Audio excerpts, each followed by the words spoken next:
সুপ্রভাত সপ্তম শ্রেণীর ছাত্রছাত্রীরা। দেখো, class 7 first সাবমেটিভ test examination 2025, full marks হচ্ছে 30।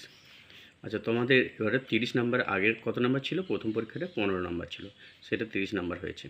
দেখো, স্বরবর্ণ ও ব্যঞ্জনবর্ণগুলি লেখো।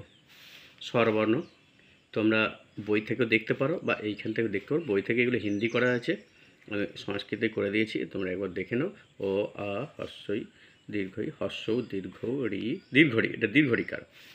লি, দীর্ঘ লি, এ, ওই, ও, ঔ। তারপর দেখো স্বর ব্যঞ্জন বর্ণ।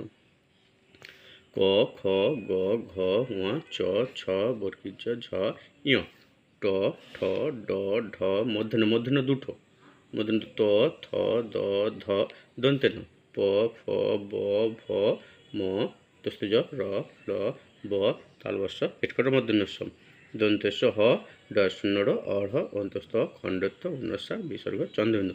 এই চারটে অক্ষর দেখো, এই চারটে অক্ষর তোমাদের বইতে নেই, তোমরা লিখতে পারো, লিখলে ভুল নয়। ঠিক আছে, এবার দেখো নিচে যুক্তাক্ষরগুলি সংস্কৃত অক্ষরে লেখো। কয়ে মূর্ধন্যস্ব, এটি কয়ে মূর্ধন্যস্ব। হয়ে ম, এটি হয়ে ম। বর্গীর্যয় ইয়, ইয় বর্গীর্যয় ইয়। আচ্ছা দেখো, ইয় বর্গীর্যয়, ইয় লিখেছি আগে, তারপরে বর্গীর্য দিয়েছি। গয়ে জফলা, এই যে গয়ে জফলা দেখো, দয়ে রেপ, এইদিকে হবে দয়ে রেপ। এরপর দেখো নিচের শব্দগুলি সংস্কৃত অক্ষরে লেখো। দেখো শিক্ষক, এই যে শিক্ষক লিখেছি, তোমরা লিখে দেবে কয়ে মূর্ধন্যস্ব আগে লেখা আছে। এই যে দেখো সেই কয়ে মূর্ধন্য, সেই যে শিক্ষক, তালবস্য এটা। ব্রাহ্মণ, বয়ের ফলাকার হয়ম মূর্ধন্য, তাহলে এইটা হচ্ছে হয়ম, তাহলে বয়ের ফলাকার হয়ম মূর্ধন্য বিসর্গ। ব্রাহ্মণ। বিজ্ঞানম, বয়রস্বই বর্গীর্যয় ইয় আকার দন্তেন মহাসন। বিদ্যালয়, বয়রস্বই দয় ফলাকার ল অন্তস্থ বিসর্গ। সংস্কৃত দন্তস্ব, ওই যে 59 উপরে হবে, সরকারি ত বিসর্গ। এরপরে দেখো 4 নম্বর প্রশ্ন, পুংলিঙ্গ, স্ত্রীলিঙ্গ এবং ক্লীবলিঙ্গের এক বচনের 5টি করে শব্দ লিখতে পারো। পুংলিঙ্গ এক বচনের 5টি শব্দ লিখতে হবে। নর, দন্তে নর বিসর্গ, এটাও পুংলিঙ্গ। মুনি, এটাও পুংলিঙ্গ। লতা স্ত্রীলিঙ্গ, রমণী স্ত্রীলিঙ্গ। গৃহম ক্লীবলিঙ্গ। ফলম, ফল মহাসন, ফলম ক্লীবলিঙ্গ। তাহলে 5টি বলেছে, আমি 6টি লিখেছি। আচ্ছা, সুবিভক্তি সূত্র লেখো। দেখো বিভক্তি একবচন, দ্বিবচন, বহুবচন, এইভাবে পড়বে।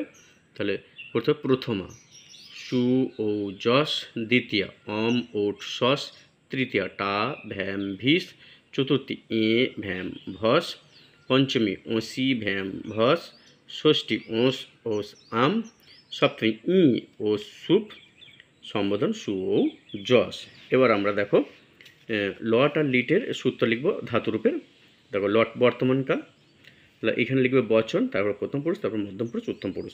আমরা এটা পড়লাম এইভাবে, আর এটা পড়বো নিচে দিয়ে। এটাকে এক বচন, দ্বিবচন, বহুবচন, এইভাবে পড়বো।